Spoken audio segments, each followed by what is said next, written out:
جب مسلمانوں کے اوپر کوئی کرائسس آیا تو ایک دم مسلمان علماء نے اپنا فوکس شفٹ کیا. مثال کے طور پر منگولز نے حملہ کیا. عبدالسلام العز جو شیخ الاسلام تھے مصر کے, وہ کیا کر رہے تھے اس وقت؟ وہ لوگ کو جہاد کے لیے ابھار رہے تھے. اس نے ریاست کو ٹیکس کلیکشن سے روک دیا جب تک تم اپنا مال تم پہلے خزانے میں جمع نہ کرو. قاضی الحروی کیا کر رہے تھے جب کفار نے قبضہ کر لیا اور وہاں پہ قتل عام کیا؟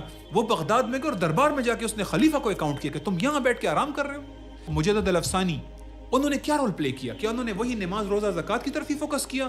جب اکبر بادشاہ دین الہی لے کر آ گیا, شاہ ولی اللہ مراٹھوں کے مقابلے میں کیا کر رہے تھے؟ انہوں نے احمد شاہ عبدالی کو بلا کے مسلمان کو اس کے لیے تیار کیا. ہندوستان کے مسلمانوں نے دیکھا کہ ترکی کے اندر خلافت ختم کرنے کی کوشش کی جا رہی ہے, تو شیخ الہند محمود الحسن نے اس کے لیے کیمپین چلائی. جب اس سے محمود الحسن کو کہا گیا کہ یار آپ یہ کام کر رہے ہیں, انگریزوں کی امداد بند ہو جائے گی, مدرسے بند ہو جائیں گے, یہ سب بہت بڑا رسک ہے, ہم یہاں دین کا کام کر رہے ہیں, وہ بند کر دیا جائے گا. اس نے کہا اگر خلافت ختم ہو گئی تو پھر کیا ضرورت ہے اس بات کی؟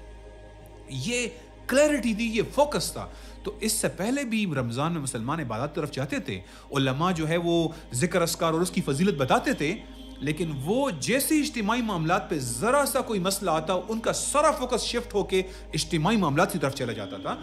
آج حدود معطل ہیں, آج جہاد معطل ہے, اللہ کی حاکمیت معطل ہے, امر بالمعروف و نہی عن المنکر نہیں ہو رہا. ایک حد کا نافذ ہونا پورے کرۂ ارض پر 40 دن کی رحمت کی بارش سے افضل ہے. آج یہ معطل ہے, تو ہم اس وقت صرف اپنے آپ تک محدود کیسے رہ سکتے ہیں؟ یہ کیسے کریں کہ جی میں پہلے اپنے آپ کو پرفیکٹ کروں گا؟ ہم جب روزہ رکھتے ہیں ہم یہ نہیں کہتے جب تک نمازیں پرفیکٹ نہ ہو جائے میں روزہ نہیں رکھوں گا. جب ہم زکوٰۃ دیتے ہیں ہم یہ نہیں کہتے جب تک کہ توحید, نماز اور روزہ میرا پرفیکٹ نہ ہو جائے میں زکوٰۃ نہیں دوں گا. ہم یہ نہیں کہتے جب تک یہ چاروں چیزیں پرفیکٹ نہ ہو جائے ہم حج نہیں کریں گے.